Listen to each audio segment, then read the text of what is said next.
perfect ministry planner does not exist, but that doesn't mean that you cannot make the most appropriate one for you. I'm Chad Brooks. For the last 10 years, I've stewarded a community called Productive Pastor. And earlier this week, I released an episode 131 where I talked about my 2025 analog productivity system. And this has been in development for ages. In the episode, I go through my 20-year history of dealing with analog stuff, then kind of flirting with digital, then completely going digital, and then making a weird hybrid digital system, and ultimately going back to analog in the last year and a half. And the way that I do that is what I call with my working notebook.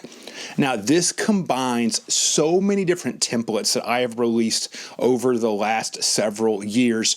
And a couple of them I give away for free all the time. The biggest one is my day sheet and then my sermon worksheet. And what I want to do in this video is I want to walk through over 20 different templates that I use in my working notebook that I'm putting up for sale this Thanksgiving weekend in the 2025 Productive Pastor Planner Pack. That's a lot of peace.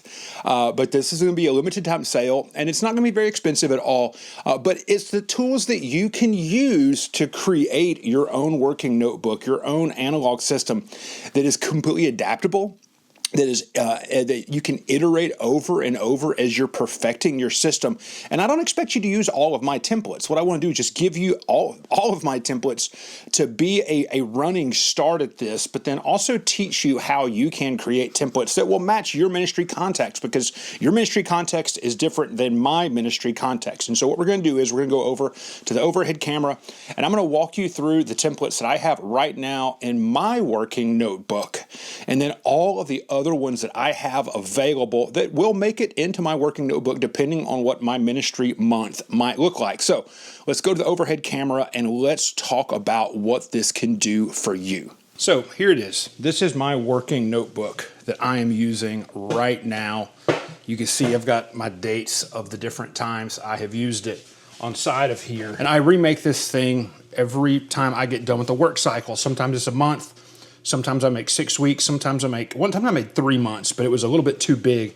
I comb bind these with my comb binder because it gives me a really solid lay flat look at what my system looks like. And we're gonna go through all of the other things that are part of this right now. But let me just show you what I put no matter what into every single work cycle. And this is opened up right here to the basic beginning spread of my week. All of these templates are part of the planner pack. And so I've got my weekly planner here. And this is where there's 3 questions that I start off every single week asking. What's the most important thing to focus on? What's the most important thing to start? And what's the most important thing to finish? And I give myself a really, really basic week spread.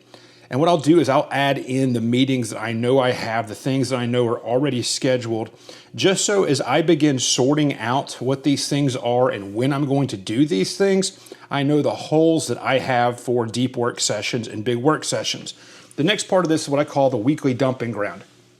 You'll see dumping grounds show up in this planner pack in several places, but this is just a place where I will take 15, 20 minutes and I will write down every single thing, no matter how big or how small I know has to get added onto this. If I'm working on a major project, sometimes it'll be just specific pieces of that project, and then sometimes just single tasks. Then I have a color code down here below, because if you don't know by now, your boy is a big fan of highlighters, and I will color code sometimes just to get an idea of where I'm spending a lot of my time. Now, you can make this your own. I mean, you can color code this as broadly or as narrow as you want to. What this then goes to is my most recent day sheet. This is a new day sheet. This is an adaptation from the end of last year, that's older than the Productive Pack when I sold the last time I sold just the planning templates. And I combined 2 sheets, my day sheet as well as a daily log, which I find to be really beneficial. That daily log is there to just really write down all the little tiny things that don't show up on a to-do list, the text messages, the emails, the phone conversations, that sort of stuff that might happen inside of the day, because I want to keep record of that. And the biggest way that I keep record of everything really is a black pen and a blue pen. Everything in black was planned that day. Either sometimes I'll fill these day sheets out for a whole week if I know I have to be really tactical with my time. And then the blue ink is for interruptions, whether it's my own interruption or somebody else's interruption, or the things that I had not planned that I got done. I just like to see these sorts of things when I wrap up my week, and that leads to the basic sheet that goes into my, there's not one on that week spread, so I guess I messed up when I was building out this one for the week, and my weekly review sheet where I go through just these questions where I take 10 minutes on Thursday afternoons to really just measure how did this week go, what needs to be kept up with. Then I leave some notes for next week.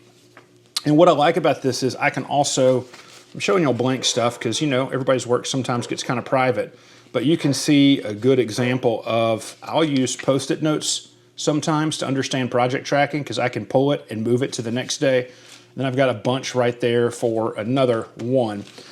What I also like is I used to put blank pieces of paper in between every day until I realized that, a blank sheet right here is typically sufficient. And I also always make sure I have this spread. I bind this one backwards almost, so I have it out in a full page spread.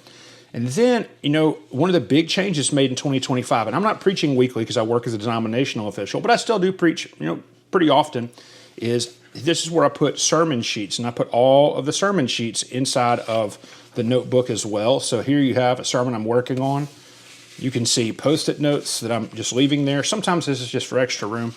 I'm also a big fan of note cards. We're not going to talk about my Zettelkasten system, but with all these numbers on here, these are files I pulled out of my Zettelkasten as I'm beginning to idea this. So this right here is the sermon worksheet. This is another one of the super old resources. This might have been the first resource I ever developed and gave away to people almost 15 years ago.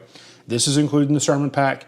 And then I have this strong statement sheet that for me, this is about developing the communication workflow and design of the message. You see the Monday moment right there, and the Monday moment is also part of this sermon planning worksheet. That's just a communication tool. And so this is where I'm kind of walking through what some of this communication design for the sermon might be. And this sermon, it's like 20% done, so you're not going to see that much stuff filled out, like the stair-step structure sheets. This is what I use. I'm going to put these right back in here. Also, I found out if you shove things in this notebook, it stays in the notebook. You can just keep things there.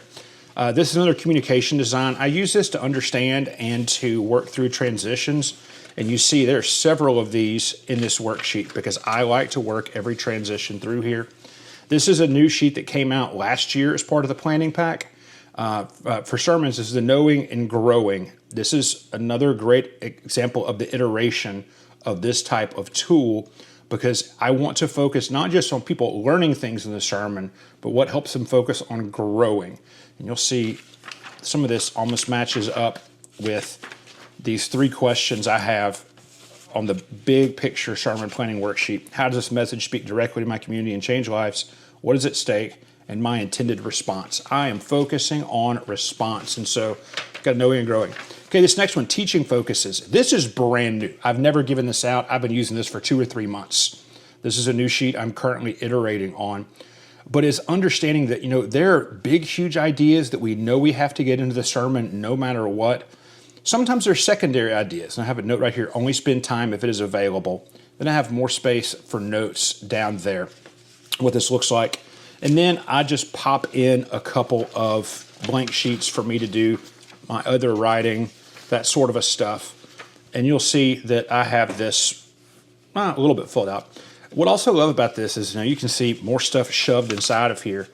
If there's a piece of work that needs to be maintained and kept outside of the cycle of work I'm on right now, I just move it behind another piece of paper. And so you'll see, meeting sheets, notes that are laid out. For some odd reason, I can tell now, there's notes on the back of this day sheet that were important that need to get carried over. And so that's how you can keep old work with you as part of this sermon system. See a lot of big calendars for some programs I'm running and some grants that we're developing. I've got another leap, and this is all, that's where my meeting sheets are. I keep all of my meeting sheets just in the very back of the journal. so I can get to them quickly. So that's my big working notebook. But let's talk about some of the tools that I did not choose to include in this work cycle, but are part of the pack. There's a bunch of stuff here, tons of things. So we start off with, this is just a really basic monthly or basic weekly calendar. If you really need to dig heavy into what you're planning, this is a great tool and resource for that. This is my old daily log worksheet. When I first started iterating the idea of needing a daily log, I made it its own separate sheet until I realized it fit really well just at the bottom of my day sheet. There's another worksheet, designing a preferred future. If you're really struggling on coming up with your own productivity system, this worksheet is incredibly helpful for you just to think through what this might look like. This also can filter into designing and running projects. And you'll see more new project sheets as part of this. The ideal week developer, if you want to understand how to manage what the basic framework for your week is, this worksheet is a really helpful way to just assess things with a bunch of questions and then design out what that week looks like. I've been doing this sort of thing now for almost a decade, I believe, really deeply in special weeks. I've got multiple episodes of the podcast about weeks, but I don't need this as much right now. But hey, you might need it, so I made it for you. A meeting sheet, I talked about this earlier. There's a bunch of these in the back of my working notebook right now. I use these for every single meeting I'm part of just to keep notes on things. Meetings sometimes where things fall apart because you can have good ideas and not get to action inside of the conversations, or you can just forget about the actions that you had. I think meeting sheets are really important. So a big monthly calendar spread if you need this. My iCal does a good enough job, so I don't necessarily need it, so I don't include it in my working notebook anymore.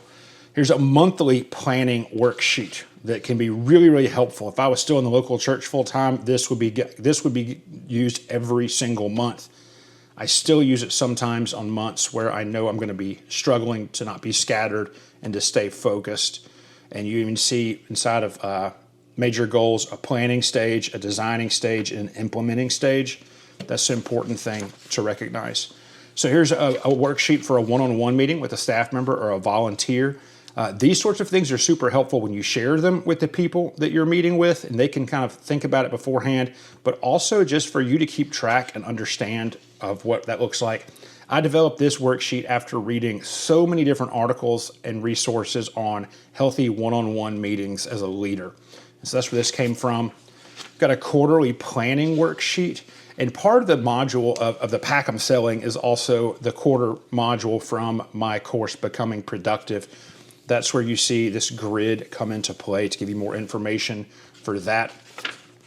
A staff meeting sheet, just to meet with your staff every single week or every other week, whenever you meet with your staff, just kind of a basic template for what that can look like and how you can keep up with that sort of thing.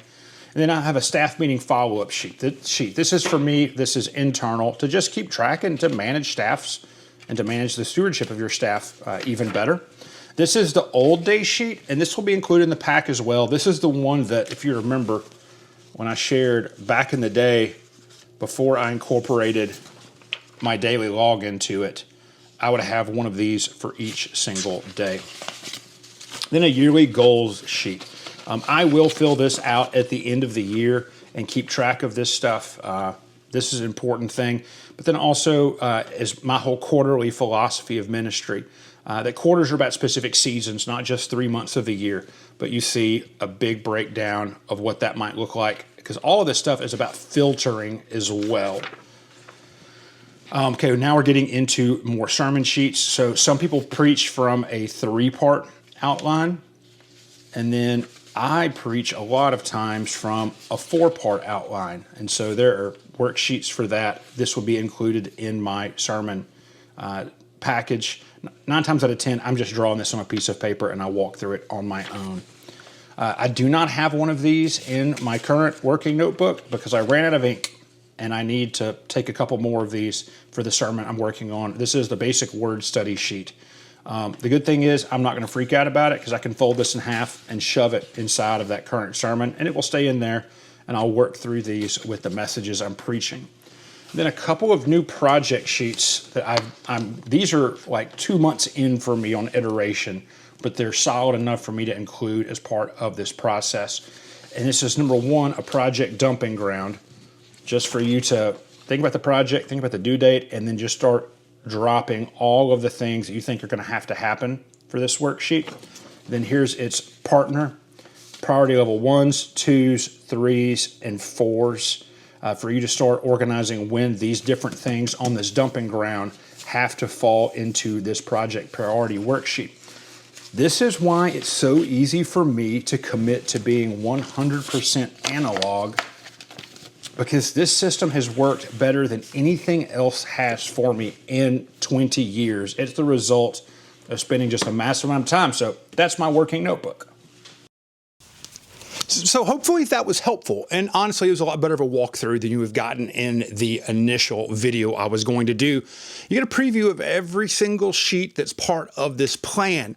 And so if you're saying, Chad, I need to learn about this, sign up for the wait list. The link will be below wherever you see this video. That waitlist goes live on the 17th of November, and there's 10 days of content all talking about the working notebook methodology.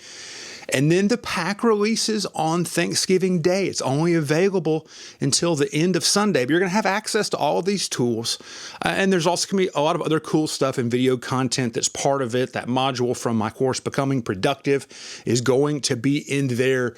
These things are useful for people in ministry. And so if you want to jumpstart your productivity for 2026, I can think of no better way than to begin implementing not just this working notebook strategy, but learning how to use and develop your own templates for what an appropriate planner for your ministry would be like. So thanks for hanging on this long. I'm Chad Brooks, and I will see you around the internet.